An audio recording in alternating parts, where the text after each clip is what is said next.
In our last video, we covered 10 cars so rare that even billionaires get turned away. But a few of you noticed something. The entries that we believed stayed with people were Italian. That's not a coincidence. Italy doesn't just make supercars, it invented the idea, and the world has been chasing it ever since. There are 7 Italian supercars that rewrote the rules entirely. And the car at number 1, it's the reason every supercar on this list, and every list after it, exists at all. Number 7. Maserati MC20. For a long time, Maserati was the Italian brand people respected, but didn't quite take seriously anymore. Beautiful cars, legendary name, but no real weapon in the performance stage. The MC20 changed that conversation overnight.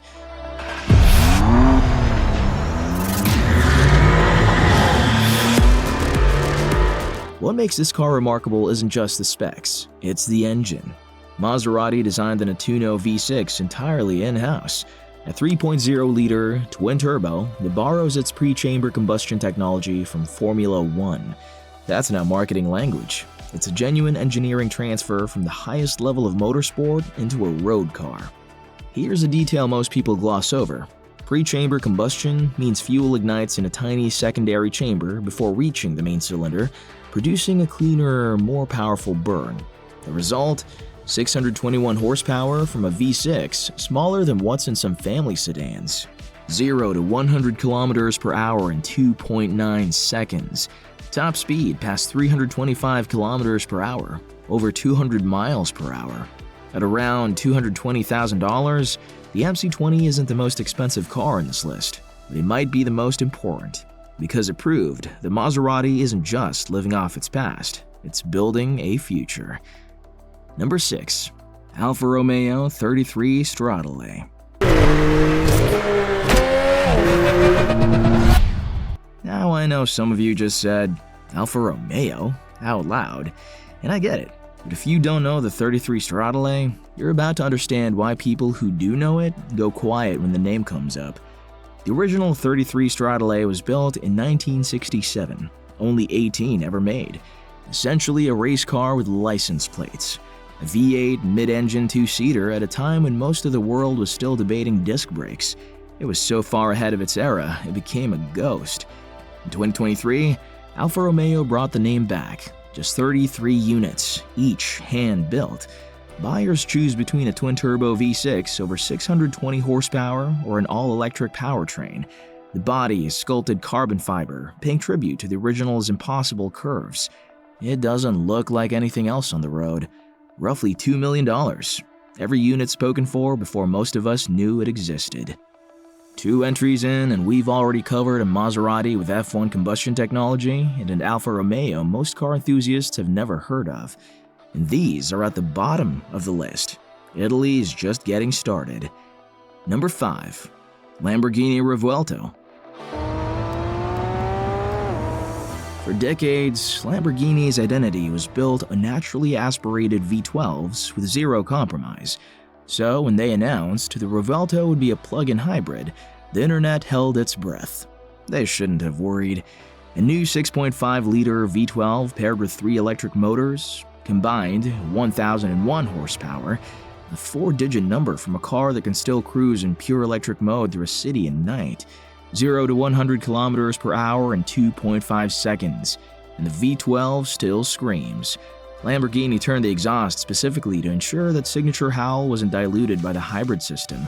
And honestly, that decision tells you everything about what separates Italian engineering from everyone else. A German company would have optimized for efficiency. Lamborghini optimized for goosebumps. Starting at around $600,000, the Revuelto isn't cheap, but it's the proof that Lamborghini can evolve without losing its soul. And in this industry, that's worth more than any spec sheet. Number 4. Pagani Utopia. We're halfway through, and every car so far has pushed Italian performance forward in some way. But the next 3, they didn't just push forward. They drew a line in the ground and dared the rest of the world to cross it. And nobody draws lines quite like Horatio Pagani. If you watched our Billionaire Cars video, you already know this name. The Utopia is Pagani's latest. And in a world racing towards screens and self-driving systems, he did something nobody expected. He stripped everything back. Let's be honest. On paper, the Utopia looks like a step backward. No touchscreens, no hybrid system, a manual gearbox option in 2024. Every switch is mechanical, tactile, weighted. In an era of 15-inch dashboard displays, Pagani handed you machined aluminum dials and said, "Pay attention to the road." The engine is a Mercedes-AMG 6.0-liter twin-turbo V12, the same partnership we covered last time, producing 852 horsepower in a body weighing just 1,280 kilograms, about 2,822 pounds. Only 99 will ever exist, $3.4 million each. The waiting list closed before the car was publicly revealed. Number 3. Ferrari SF90 Stradale.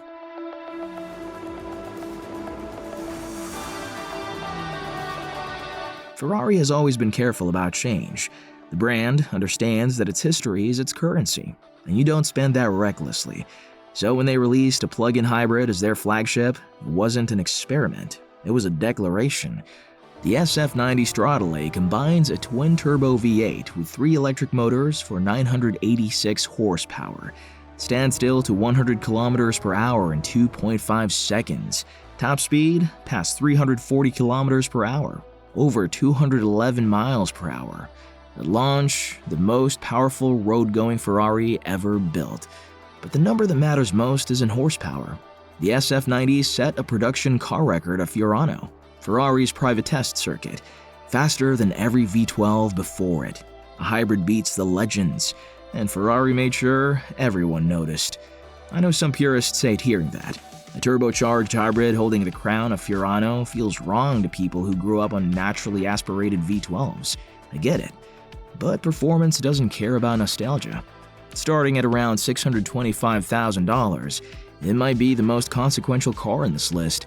When Ferrari commits to a direction, the rest of the industry follows. 2 cars left, and if you've been paying attention, you've noticed a pattern. Every car in this list didn't just go fast, it changed the definition of what speed, engineering, and soul can coexist in. The final 2 take that idea somewhere almost spiritual. If you're the kind of person who cares about this, subscribe, because this is just the beginning of where we're going. Number 2. Lamborghini Aventador SVJ.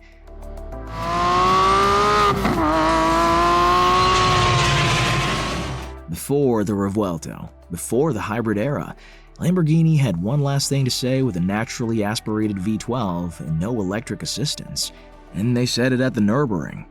In 2018, the Aventador SVJ set the production car lap record at the Nordschleife. 6 minutes, 44.97 seconds. That's 20.6 kilometers of the most punishing tarmac on Earth, conquered by a 6.5-liter V12 producing 770 horsepower with nothing but mechanical grip, aerodynamics, and a driver who trusted the car completely. And yet, as fast as that is in a road car, dedicated track machines have gone minutes faster in the same circuit. That's a different world entirely, one we'll get to soon. The SVJ introduced active aerodynamics that adjust front and rear downforce in real time, corner by corner. The kind of technology that makes a car feel alive, not artificially assisted, alive. But what puts the SVJ at number 2 isn't the lap time, it's what it represents. This was Lamborghini's final, defiant statement that a naturally aspirated V12 could still beat anything on the planet. No turbos, no batteries, just an Italian engine screaming at 8,500 RPM. At around $517,000, with production capped at 900 road cars, the Aventador SVJ is the last of a species, and you don't fully appreciate what you had until it's gone. Number 1. Ferrari F40. There's a reason I said at the start that the car at number 1 is the reason every other car in this list exists. Because the Ferrari F40 didn't just redefine performance, it defined what a supercar is. Launched in 1987, the F40 was the last car Enzo Ferrari personally approved before his death in 1988. Think about that. The man who built one of the most iconic brands in automotive history looked at this car and said, "This is my final word." What a word it was. A 2.9-liter twin-turbo V8, 478 horsepower.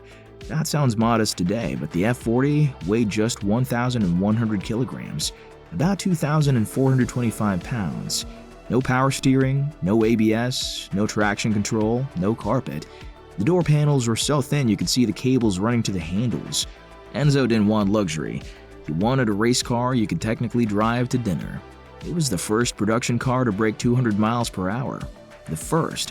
When most sports cars were struggling to reach 150, Ferrari cracked a barrier everyone else was afraid of. And it did it with a cabin that demanded your full attention. Every corner, every throttle input, you negotiated with the F40. It gave nothing for free. Original sale price, roughly $400,000 in 1987 money. Today, clean examples trade for over $3 million. Some have crossed $5 million at auction. But the price isn't why it's number one. The F40 sits here because every supercar that came after it, every Lamborghini, every Pagani, every hybrid Ferrari with 1,000 horsepower, is a response to what this car proved, that the purest form of driving means stripping everything away until the only thing left is the connection between driver and machine. Italy understood that in 1987. The world has been chasing that feeling ever since. 7 cars, 7 moments where Italy looked at the limits and decided they weren't interesting enough. This was a hard list to rank, and I know some of you are already composing a comment about why the SVJ or the SF90 should be number 1. Bring it. I want to hear your reasoning. But if you're asking me, the F40, every time. Not nostalgia. I wasn't alive when it launched. It's what it demands from you. No assists, no screens, no computer deciding how much throttle you deserve. Just you and 478 horsepower and the absolute requirement that you pay attention. In a world engineering the driver out of the experience, the F40 reminds you why driving matters. And speaking of machines that demand attention, next time we're going somewhere completely different. The fastest cars ever to lap a racetrack. Not road legal, not compromised. Pure, unfiltered speed. You're going to want to see that. Subscribe if you haven't already. I'll see you in the next one.